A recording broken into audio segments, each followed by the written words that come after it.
right, good evening, Ali, and a belated thank you for filling in so ably for me on Friday night. My staff loved working with you. It was fantastic. It was a great experience. I loved it doing it, and if you all discuss that you'll have me back, I'd be happy to do it again. But it was great fun spending time with your team. Thank you, Rachel. Will do. Thanks, Ali. Have a great evening. Well, breaking news tonight from the Wall Street Journal, a surprising twist in the criminal trials of President Trump's former campaign chairman, Paul Manafort. Manafort's defense team reportedly held talks with special counsel Robert Mueller's prosecutors to discuss a possible plea deal to resolve the second set of charges against Manafort.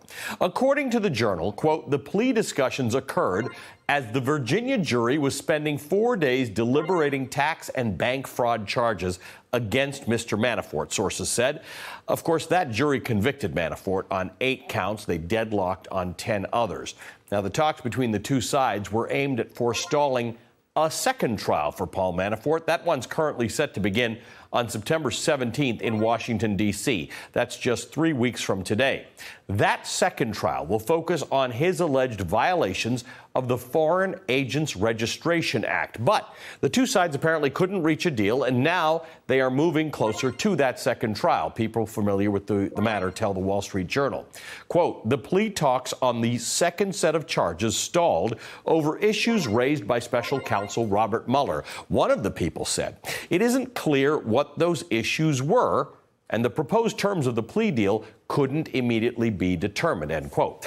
The plea discussions on the second upcoming case, quote, represent a softening in posture for Mr. Manafort, the Journal writes. Manafort has fought charges more aggressively than other defendants in the Mueller investigation. Just last week, President Trump praised his brave former campaign chairman, saying he had, quote, refused to break. It seems that Manafort was a bit closer to breaking than we all realized. Now, there's no indication that if Manafort had struck a plea deal, that he would have cooperated with Mueller's team. And we all know the president's feelings on former allies who cooperate with prosecutors. This whole thing about flipping, they call it. I know all about flipping. For 30, 40 years, I've been watching flippers. It almost ought to be outlawed. It's not fair. I've had many friends involved in this stuff.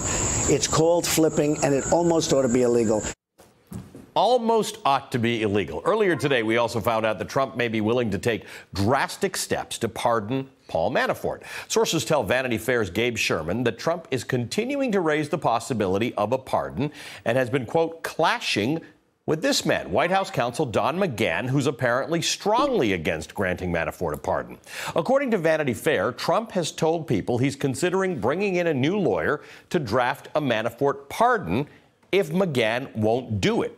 He really, at this point, doesn't care, a former official said. He would rather fight the battle. He doesn't want to do anything that would cede executive authority.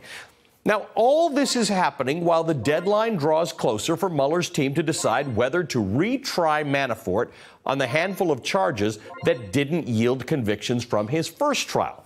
Mueller has until this Wednesday to inform the judge of that decision. If Mueller follows through on a second attempt to obtain guilty pleas on those counts, he could add to the already immense pressure on Manafort by extending his potential prison sentence and inflating his legal bills.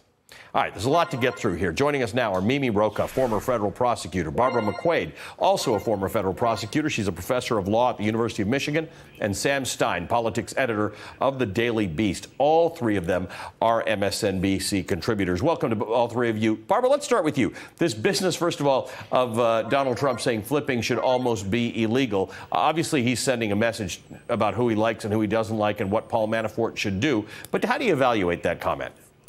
Well, I think it's a terrible comment for law enforcement and anybody who cares about criminal justice. Cooperators are used in courtrooms across the country every day. There are a lot of safeguards in place to ensure that they're telling the truth, like requiring corroborating evidence and jury instructions that tell them to use additional skepticism when evaluating the testimony of a cooperator and making sure that it lines up with the other evidence in the case.